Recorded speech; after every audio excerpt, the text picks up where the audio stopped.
ফের বিরোধী দলনেতা সভায় বাধা। শিলিগুড়ির বাঘাযতীন পার্কে শুভেন্দু সভায় না পড়েছে। আজই শিলিগুড়িতে সভা, বিরোধী দলনেতার ফের আদালতে দ্বারস্থ হতে পারেন শুভেন্দু অধিকারী। বারবার বিরোধী দলনেতা শুভেন্দু অধিকারীর সভাতে বাধা দেওয়ার অভিযোগ। শিলিগুড়ির বাঘাযতীন পার্কে শুভেন্দু সভায় ফের না বলছে পুলিশ। আজই শিলিগুড়িতে সভা করার কথা ছিল বিরোধী দলনেতা শুভেন্দু অধিকারীর। ফের আদালতে দ্বারস্থ হতে পারেন বিরোধী দলনেতা শুভেন্দু অধিকারী। সরাসরি যাব, আমাদের প্রতিনিধি সৈকত রয়েছে আমাদের সঙ্গে। সৈকত, বারবার দেখা গিয়েছে বিরোধী দলনেতার সভাতে বাধা দিয়েছে পুলিশ, আর এবার শিলিগুড়ি আবারও সেই আদালতে দ্বারস্থ হয়েছেন বিরোধী দলনেতা।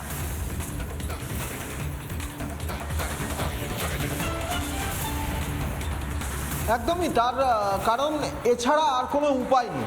তার কারণ বিরোধী দলনেতা থেকে শুরু করে বিজেপি নেতৃত্ব বারংবার যখনই সভা করতে গেছে তখনই কিন্তু যে কোনো না যে কোনো অজুহাতে পুলিশ পারমিশন মেলেনি।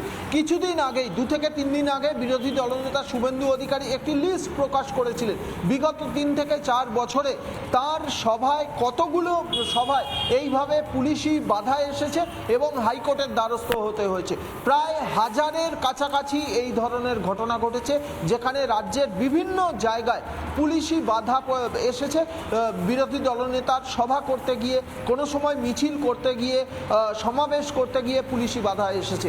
সেই লিস্টে আরও একটা সংযোজন হলো আজকে শিলিগুড়িতে বাঘাযতীন পার্কে শুভেন্দু অধিকারী তথা বিরোধী দলনেতার সভা করার কথা, একটা সমাবেশ করার কথা। কোনো ধরনের কোনো অন্য কোনো প্রোগ্রাম নেই। সেই সমাবেশে কিন্তু পুলিশ অনুমতি দেয়নি। অতঃপর তারা, যেটা জানা যাচ্ছে, শুভেন্দু অধিকারী তিনি আদালতের দ্বারস্থ হতে চলেছেন, বা আদালতের দ্বারস্থ হয়ে তাকে আবারও হয়তো আদালত পারমিশন মিললে তাহলে আদালতের পারমিশন মেনেই তাকে হয়তো সভা করতে হবে।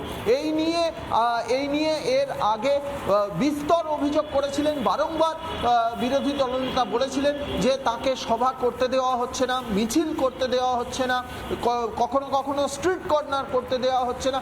সব মিলিয়ে তার যে প্রোগ্রাম, বিরোধী দলনেতা হিসাবে তার যে রাজনৈতিক কর্মসূচি, সেই রাজনৈতিক কর্মসূচিতে কোনো না কোনো ভাবে, কোনো না কোনো অজুহাতে বিরোধী দলনেতার সভা, কখনো মিছিল, কখনো মিটিং, সব জায়গাতে বাধা দেওয়া হচ্ছে।